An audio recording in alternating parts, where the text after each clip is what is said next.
ચીખલી ખાતે આવેલ સરકારી હોસ્પિટલમાં કરોડોની ઉચાપત થઈ હોવાનું સામે આવ્યું છે। ગાંધીનગરની ઓડિટ વિભાગની ટીમે આદરેલી તપાસમાં કરોડોની ઉચાપત થઈ હોવાનું ખુલ્યું છે। હોસ્પિટલના આઉટસોર્સિંગ કર્મચારી દ્વારા કરોડોની ઉચાપત કરાઈ હોવાનું સામે આવ્યું છે। ચીખલી ખાતે આવેલ સરકારી હોસ્પિટલમાં કરોડોની ઉચાપત થઈ હોવાનું સામે આવ્યું છે। ગાંધીનગરની ઓડિટ વિભાગની ટીમે આદરેલી તપાસમાં ઉચાપત થઈ હોવાનું ખુલ્યું છે। હોસ્પિટલના આઉટસોર્સિંગ કર્મચારી દ્વારા કરોડો રૂપિયાની ઉચાપત કરાઈ હોવાનું સામે આવ્યું છે।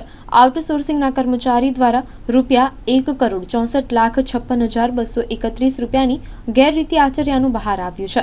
આઉટસોર્સના કર્મચારી ડબલ બિલો બનાવી તેમજ બોગસ બિલો બનાવીને કૌભાંડ આચર્યું હતું। ચીખલી સરકારી હોસ્પિટલના નિવાસી તબીબી અધિકારીએ પોલીસ મથકમાં ફરિયાદ નોંધાવી હતી।